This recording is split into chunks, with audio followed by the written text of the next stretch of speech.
আসসালামু আলাইকুম সম্মানিত ভিউয়ার্স, আজকের ক্লাসের মধ্যে আমরা পরিসংখ্যান অধ্যায়ের গুরুত্বপূর্ণ একটি অঙ্ক সংক্ষিপ্ত প্রশ্ন, যেটা 2 মার্কসের জন্য আসে কিংবা এমসিকিউর মধ্যে আসে, এই অঙ্কটা আমরা সমাধান করব। যারা এখন আমাদের ইউটিউব চ্যানেলের মধ্যে নতুন তারা সাবস্ক্রাইব করে নাও, যারা ফেসবুকের মধ্যে নতুন তারা ফলো দাও, যাতে করে সহজে আপনারা ক্লাসের ভিডিওগুলো পেতে পারেন। ঠিক আছে, তো দেখো এখানের মধ্যে আমাদের প্রশ্নটা কী বলছে, কোনো শ্রেণীর উচ্চ সীমা দেওয়া দিয়েছে 65 এবং শ্রেণীর নিম্ন সীমা দেওয়া দিয়েছে কত 60।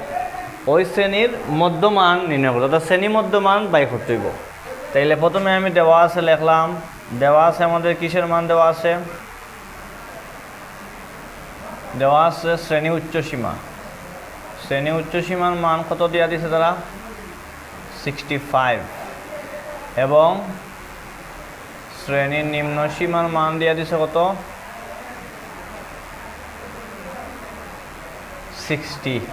তাইলে কইছে কি ওই শ্রেণী মধ্যমান। তাইলে আমরা জানি শ্রেণী মধ্যমান নির্ণয় সূত্রটা আমরা জানি কি, গত ক্লাসের মধ্যে আমি লিখে দিয়েছিলাম। শ্রেণী মধ্যমান নির্ণয়ের সূত্র হচ্ছে শ্রেণী উচ্চ সীমা প্লাস হচ্ছে শ্রেণীর নিম্ন সীমা বাই 2। বুঝতে পারছো? এটা হচ্ছে আমাদের সূত্র। শ্রেণী মধ্যমানের সূত্র কি, শ্রেণী উচ্চ সীমা প্লাস শ্রেণী নিম্ন সীমা বাই 2। মনে রাখতে হবে কিন্তু। তাহলে শ্রেণী মধ্যমান যেহেতু বাই করবো, এখানে শ্রেণী মধ্যমান যেমন আছে তেমনই রাখতে হইব। তাহলে শ্রেণী উচ্চ সীমার মান আমার দেওয়া দিয়েছে কত 65 আর শ্রেণী নিম্ন সীমার মান দিয়েছে কত 60 বাই 2। এটা সূত্রের 2 যেমন আছে তেমন রাখতে হইব। তাহলে এখানে শ্রেণী মধ্যমান আবারও যেমন আছে তেমনই রাখলাম।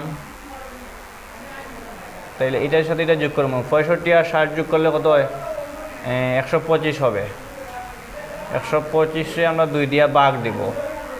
125-এ যদি আমরা 2 দিয়া ভাগ দেই, আলটিমেটলি রেজাল্ট কি পাইতেছি, আলটিমেটলি রেজাল্ট হচ্ছে আমাদের 62.5।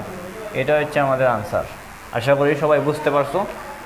যারা এখনও আমাদের ইউটিউব চ্যানেলের মধ্যে নতুন তারা সাবস্ক্রাইব দাও, আর তোমরা কমেন্ট করবা ক্লাসটা কীরকম হয়েছে, কমেন্ট করবা কোন কোন জায়গায় তোমাদের সমস্যা, কমেন্ট করে বলবা। কে কোন জায়গা থেকে ক্লাসটা দেখতেছো সেটাও বলবা, যে স্যার আমি ওই জায়গা থেকে দেখছি, আমি ওই ক্লাসের স্টুডেন্ট, 9-এর স্টুডেন্ট, 10-এর স্টুডেন্ট। ঠিক আছে, কোন গ্রুপের স্টুডেন্ট, কমার্স, আর্টস, সায়েন্স, এগুলো তোমরা বলবা, যাতে করে তোমাদের পরিচয়টাও আমি পেতে পারি। সবাই ভালো থাকো, সুস্থ থাকো। আসসালামু আলাইকুম।